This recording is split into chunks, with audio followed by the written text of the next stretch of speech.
Silakan disimak paslon nomor urut 3. Salah satu penyumbang pertumbuhan ekonomi di Provinsi Kepulauan Riau adalah industri manufaktur dan pengolahan.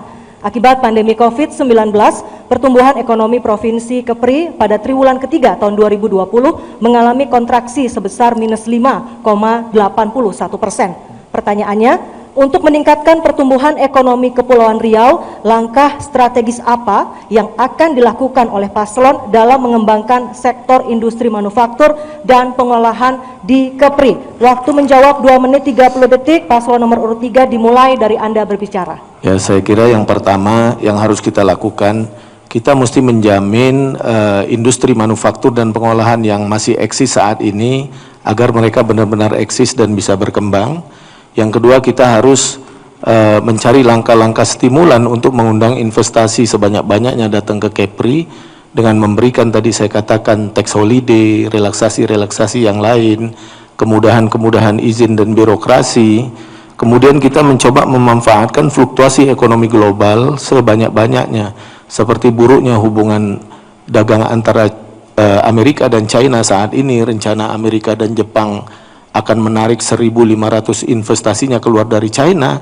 Kita mesti manfaatkan, menarik mereka sebanyak-banyaknya. Jangan sampai mereka lari ke Vietnam, Thailand, Kamboja. Kita mesti ciptakan satu teori seperti gula dan semut itu. Kita mesti ciptakan gula-gulanya agar semut-semut itu berdatangan berinvestasi di Provinsi Kepri. Kita juga tentu harus memberikan jaminan kepastian hukum yang lebih baik kepada para pelaku investasi.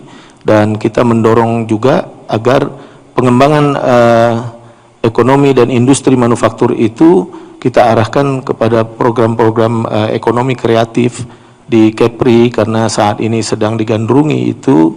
Dan kalau itu kita lakukan sungguh-sungguh, saya yakin kita bisa mempercepat recovery ekonomi di Kepri, bisa cepat melakukan pertumbuhan ekonomi, dan kita bisa sebanyak-banyaknya kembali menarik investasi tentu di bidang industri manufaktur, di bidang industri pengolahan di Kepulauan Riau ini yang memang kita punya potensi yang sangat besar untuk itu, karena kita berhampiran dengan salah satu selat tersibuk dalam perdagangan dunia, yaitu Selat Malaka, dan pusat perdagangan dunia Singapura dan Malaysia.